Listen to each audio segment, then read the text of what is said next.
თქვენს წინაშეა ბარბარე ერისთავი ჯორჯაძე, რომელიც მიიჩნევა, რომ არის ქართული ფემინიზმის მეტროშე. თუმცა ალბათ ბევრი თქვენგანისთვის ბარბარე ჯორჯაძე უფრო კულინარიულ წიგნთან ასოცირდება.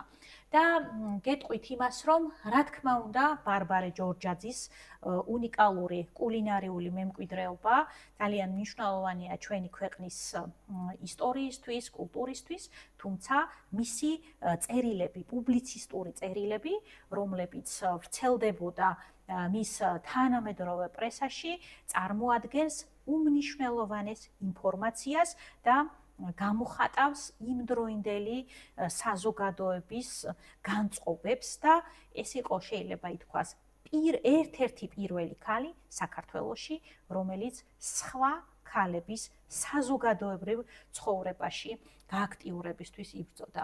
ბარბარეს არ მიუღია თავად განათლება, ასე ვთქვათ, სახლში ისწავლა წერა-კითხვა და სამწუხაროდ მოხდა ისე, რომ ის 12 წლის ასაკში დაოჯახდა და წარმოიდგინეთ 12 წლის ბავშვი ჩაება საოჯახო ცხოვრებაში და მიუხედავად იმისა, რომ ესეთი რთული ბავშვობიდან რთული ოჯახური ყოფა დაადგა თავს, რადგან მისი მეუღლე ძალიან აზარტული თამაშებით იყო გატაცებული და ფაქტობრივად ბავშვს ბარბარეს უხდებოდა ოჯახის გადარჩენა მის ძმასთან ერთად, ის ცდილობდა მისი თანამედროვე ქალების გამოფხიზლებას და იმ რთული გზისგან თავის არიდებას, რჩევებს, რაც მან გაიარა და ნახეთ 1895 წელს კვალი წერდა. კნეინა ბარბარე ჯორჯაძისა იყო შინაურ ოჯახში აღზრდილი, მაგრამ მისი მსჯელობა გააკვირვებდა ბევრს ევროპელს, სწავლით აღჭურვილს პირსა. მუდმივად კითხულობდა, თარგმნიდა და რაც მთავარია, მისი აქტივობა გამოიხატებოდა პრესაში წერილების წერით, რათა ბევრი ქალი გამოსულიყო საზოგადოებრივ ასპარესზე. ნახეთ, ეს ფრაზა მინდოდა გამომეტანა და კარგად აღწერს იმ რთულ მდგომარეობას, რასაც იმ პერიოდში ქალები განიცდიდნენ. ბარბარე ჯორჯაძე, როდესაც 12 წლის დაოჯახდა, წარმოიდგინეთ, რომ ჯვრის წერის დროს ღამურა შეფრინდა და იმდენად პატარა იყო, ვერც გაიაზრა რა ხდებოდა მის ცხოვრებაში და ამბობდა, რომ ჩემი ადონი შემოფრენილა და მინდა დავიჭირო. ამას იხსენებს მისი მეგობარი მარიამ დემურია, იმდენად წარმოუდგენელი იყო და იმდენად უცხო იყო, რა ხდებოდა, რა იყო საერთოდ დაოჯახება, ესეც კი არ ესმოდა 12 წლის გოგონას. როგორც თქვით, ბარბარე ჯორჯაძე ცნობილია მისი კულინარიული რეცეპტებით და ესე დავარქვი ფემინისტი ქალის კულინარიული რეცეპტები. და ეს გამოცემა, როდესაც შეასრულა და ხელაძის სტამბაში დაიბეჭდა 1874 წელს, ძალიან მალე გაიყიდა და შემდეგი ტირაჟი მომზადდა და მნიშვნელოვანი იყო იმით, რომ ეს იყო არა მხოლოდ ევროპულ ქართული სამზარეულო, არამედ ქალებს ყოველდღიურ ცხოვრებაში გამოსაყენებელ პრაქტიკულ რჩევებსაც აწვდიდა. ეხლა დღეს შესაძლოა ეს ინფორმაცია ეხლა გვიკვირს, თუმცა ბევრ ადამიანს Google-ის პირობებში დაგუგლა ეზარება ხოლმე და ეხლა წარმოიდგინეთ 2 საუკუნის და უფრო მეტი წლის წინ რა ხდებოდა, ხო? და ძალიან მნიშვნელოვანი იყო თითოეულ ადამიანთან სწორი ამბის მიტანა და სწორედ ამ წიგნს ემსახურა. ეს წიგნი იყო ამისთვის, რომ მეტ ქალს გარდა სამზარეულოსი ცოდნოდა ინფორმაცია, როგორ უნდა ეცხოვრა, როგორ უნდა თუნდაც დაებანა, მოწესრიგებულიყო, რა ჰიგიენური წესები განეხორციელებინა და ასე შემდეგ. ნახეთ, ბარბარე ჯორჯაძის სიტყვა მიიჩნევა ქართული ფემინიზმის მანიფესტად, რომელიც 1893 წელს გამოქვეყნდა კვალში და თქვენ შეგიძლიათ თვალი გადაავლოთ ამ სიტყვას. ნახეთ, პირველდანვე დაწყებული ყოველი კაცი დედაკაცების გაკილვაში ყოფილა და არის. ყოველივე ბრალეულობა ქალს მიაწერეს და დიდად ცდილობდნენ ეს თავის ამხანაგი ყოვლის გზით დაეცვათ და დაემდაბლებინათ. დღეს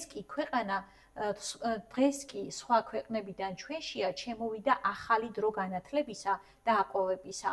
ახლა მაინც ჩვენმა კაცებმა დაანებონ თავის ზვაობას და მეშურნეობას, მისცენ თავიან დებსაც თანასწორი სწავლა და მიმართულება, რომ შეეძლოთ კიდეც კვალში ჩადგომა და ანგარიშის მოთხოვნა თანამედროვე ქალებისა, თორემ ძველ დედაკაცებს სამარის მეტი ვერა გაგვასწორებს რა. ახალი თაობის ქალებიც ღვაწსა და შრომას არ შეუდრკებიან, თუკი საქმეს უშველიან რასმე. ეს წერილი, რომელიც მან გამოაქვეყნა, მიიჩნევა ერთ-ერთ მნიშვნელოვან მანიფესტად და ძალიან აქტუალური და თანამედროვე იყო არა მხოლოდ იმ პერიოდის საქართველოში, არამედ იმ დროინდელ მსოფლიოში, სადაც ძალიან ბევრი ქალი ცდილობდა საზოგადოებრივ ასპარეზზე თავის დამკვიდრებას. მე მინდა გაგაცნოთ ძალიან მოკლედ მისი შემოქმედება, გარდა კულინარიული რეცეპტებისა, თარგმნიდა, წერდა, არაერთი ლექსი ეკუთვნის და ასეთი ლექსი მიუძღვნა კაცებს, რომელიც კარგად გამოხატავს მისი თაობის ფემინისტურ იდეებს. მიკვირს გულში რაც ჩაგეჭრათ კაცთ-ქალების მეშურნობა, როგორც ნივთი დაგიპყრივართ და არა გაქვთ ჩვენი დობა. ძალის ძალით თვალებს გვიხვევთ და ცდილობთ ჩვენ დამუნჯებას, შოუბელს, დედას, ცოლს და ასულს, ასე როგორ დაამდაბლებთ. ცფიერად ხდით, უწუნებთ სულს, ბოროტებას მუდამ სწამებთ, მათ სიტურფეს ჯადოთ სახავთ. მობძანდით, მას თქვენ რაღაც ტყუდებით, რა კი კეკლუც ქალსა ნახავთ, გადირევით შეიშლებით. დარწმუნდით, რომ ამხანაგად შექმნილვართ და უნდა ვიყოთ, მას აღზარდებთ ზნითაც კარგად, რომ ყოველ მხრივ სრულნი ვიყოთ. ეს ლექსი, ეხლა შეიძლება ესეთ ბევრ ხალხში არ არის ეფექტური და შემდეგ გამოგიგზავნით და წაიკითხეთ, კარგად გამოხატავს სამწუხაროდ ბევრი კაცის დამოკიდებულებას და სწორედ ამ კაცების შეცვლას და უფრო სწორად ქალების აღჭურვას უჭერდა მხარს ბარბარე ჯორჯაძე.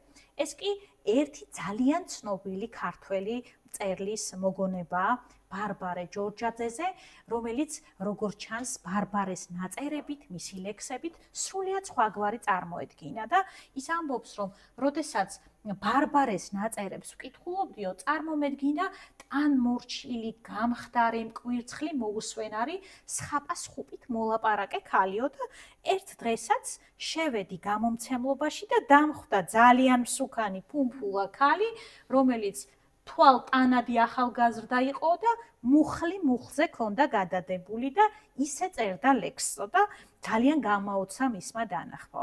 თქვენი აზრით ვინ იტყოდა ამას ბარბარე ჯორჯაძეზე? კაცი, ქართველი, ძალიან ცნობილი მწერალი, რომელიც საკმაოდ ესეთი ენამოსწრებული იყო და ქალებიც ძალიან უყვარდა.